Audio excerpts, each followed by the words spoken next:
का खेला रहे। अभी तक तो हम लोग कार में यात्रा करें, बस में, ट्रेन में, प्लेन में। हमारे आपके शरीर की अंतिम यात्रा बांस के ट्रैक्टर पर करनी होगी। होता ना कि बांस लाओ, बांस लाओ।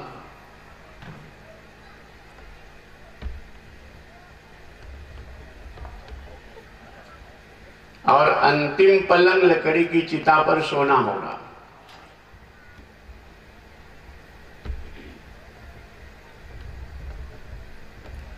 बांस का बड़ा महत्व है। नारद जी को अभिमान हो गया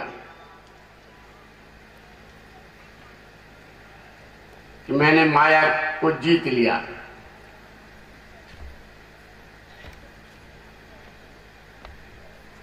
भगवान कृष्ण कहे, देवर्षि आज जंगल में भ्रमण के लिए चलना है।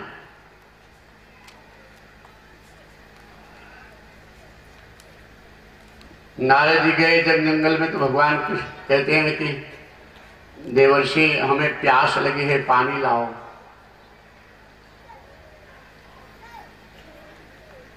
पानी लाने के लिए जब चलते देखते चारों तरफ नदी, सरोवर, कुआं सब सूखा हुआ है। आगे जाते थे, एक कुटिया रहती, सुंदर एक कन्या बैठी है और कोई नहीं। नारायण नारायण नारायण।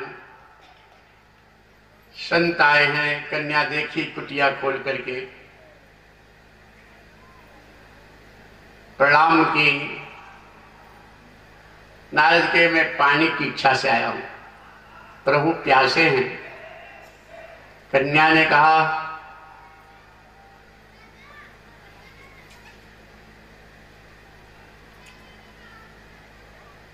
महाराज मैं कुंवारी हूं और घर में दूसरा कोई है नहीं। पानी तो है लेकिन इस समय मैं आपको पानी नहीं दे सकती क्योंकि आप पुरुष हैं।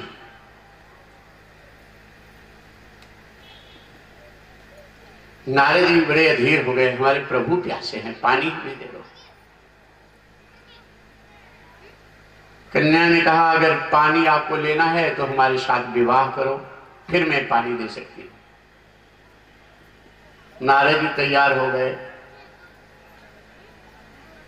कि प्रभु को पानी पिलाना है तो विवाह न तो पंडित वहां कोई व्यवस्था।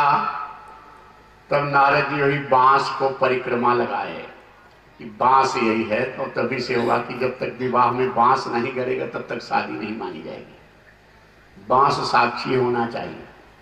दो जगह का साक्षी होता है, एक तो विवाह के समय, फिर दूसरा स्मशान जाते समय, वही बांस।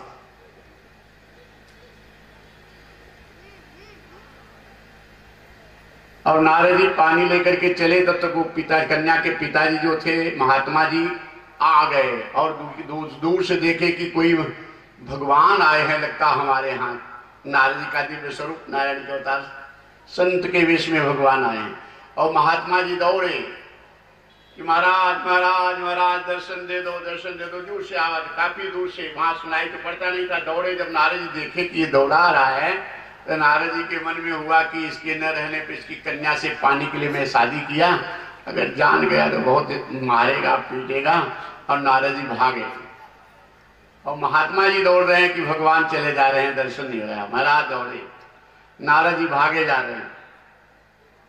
और परिणाम हुआ कि नारद जी वो कमंडल का पानी लिए हुए गिर गए।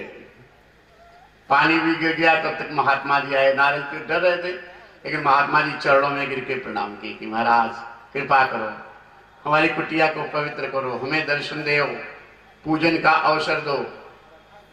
नारद जी सोचे चलो मारा नहीं और कुछ डांटा फटकारा नहीं, कोई बात नहीं। आए तो कन्या ने सब बात बताई पिताजी से, और महात्मा जी और खुश हो गए कि हमारा पूरा भार आपने उतार दिया, बहुत अच्छा, एक दिन रह जाओ। अरे प्रार्थना करने लगे, भगवान के प्यासे हैं। और नारद जी एक दिन रुक गए, 2 दिन रुक गए, 3 दिन रुक गए, भगवान प्यासे हैं, 4 दिन रुक गए, धीरे धीरे रुक गए। एक कन्या हुई, एक पुत्र हुआ। अब नारद जी गृहस्थी में हो गए, और उधर भगवान प्यासे खड़े हैं, भगवान मुस्कुरा रहे हैं कि माया को जीत लिए तुम। तब भगवान लीला किए और बादल घिरा, तेज वर्षा होने लगी, इतना पानी बाढ़ आने लगी कि धीरे धीरे कुटिया में पानी घुसने लगा।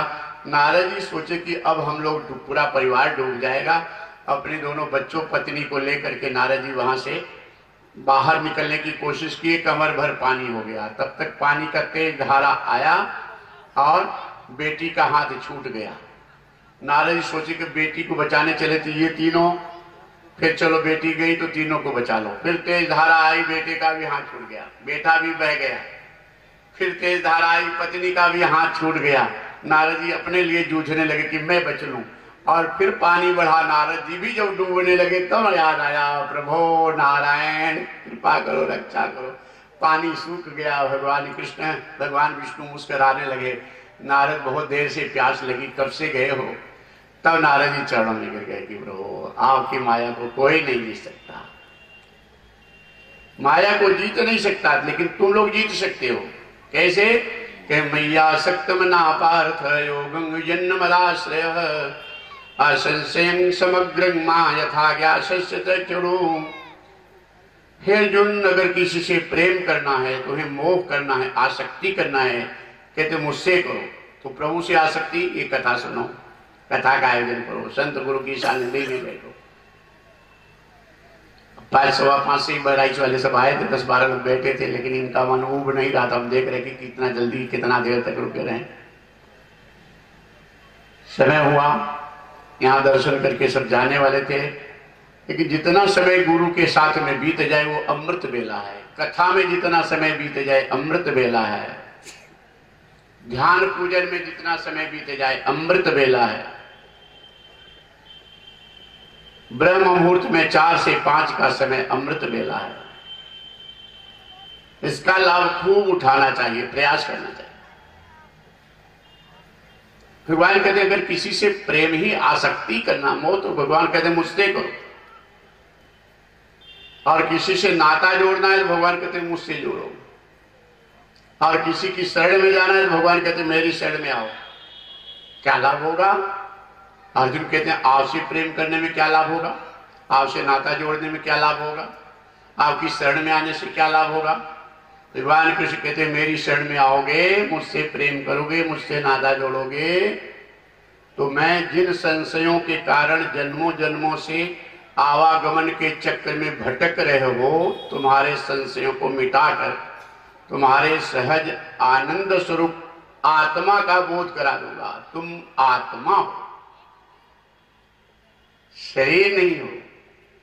लेकिन ये बात पक्की है, परम सत्य है, लेकिन ये बोध होना बड़ा कठिन है। इसलिए निरंतर खाली भजन करो, भजन करो, सत्संग और भजन प्रभु से प्रेम।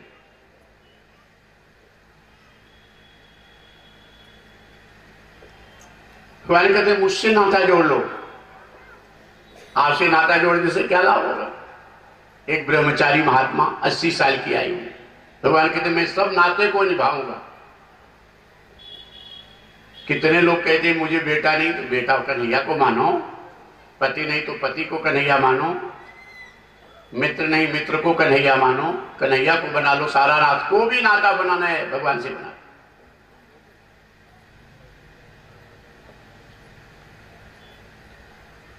भगवान से नाता बताओगे तब, नहीं जहां राम तहां काम नहीं, जहां काम नहीं राम, तुलसी कैसे रही सके रवि रजनी एक ठाम।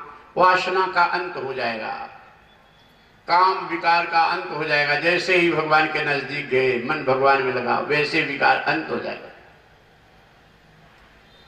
80 साल के ब्रह्मचारी महात्मा, इनके मन में आया कि मैंने विवाह किया नहीं, अब मेरा अंतिम समय आ गया है, मेरा अंतिम संस्कार कौन करेगा। बड़े दुखी थे। एक दूसरे दिव्य संत आ गए, सारी बात जान करके इन्होंने कहा महाराज गोपाल जी को अपना बेटा मान लो, ये तो सारा नाता निभाने को तैयार है। बता दिए गोपाल जी को लाओ, जन्मोत्सव मनाए। आज भगवान कृष्ण का जन्मोत्सव है। थोड़ा सा असर पड़ा है कि तुम लोग अच्छा अच्छा पहन के आई। वही सवेरे हम डांट रहे थे, सब देवियां आरती में गई थी, कि तुम बढ़िया बढ़िया साड़ी किसके लिए रखी हो? भगवान के उत्सव में नहीं पहनोगे पैंट शर्ट धोती कुर्ता नवा नवा, तो कब पहनोगे? शादी विवाह में।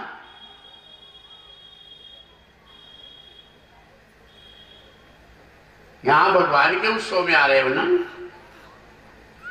भगवान का उत्सव मनाने जा रहे हो ना, प्रभु के भाव में जा रहे हो ना, तो ये आध्यात्मिक भक्ति भाव में मन को रमा करके जाओ प्रभु के चरणों में। पहले भगवान कृष्ण का जन्मोत्सव है, जन्मोत्सव में देख रहे हैं कि सब सुंदर सुंदर पहन के आई, अच्छा है, धोती कुर्ता पैंट शर्ट अच्छा होला, कब के लिए रखे हो?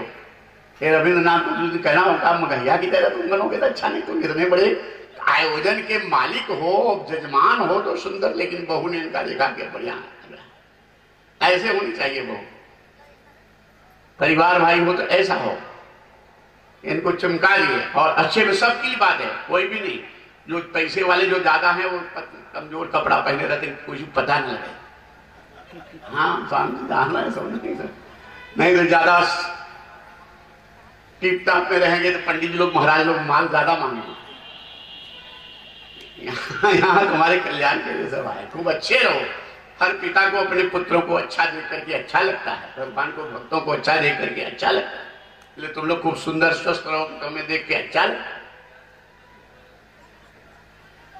गोपाल जी का कहें कि कन्हैया का जन्मदिन मनाओ, गोपाल जी को लाए, ये महात्मा 80 साल की आयु में जन्मोत्सव मनाए और इनको प्रेम पूजन करने लगे। 7 साल के हो गए थे कन्हैया, 87 साल के महात्मा जी, सूर्य ग्रहण लगा था।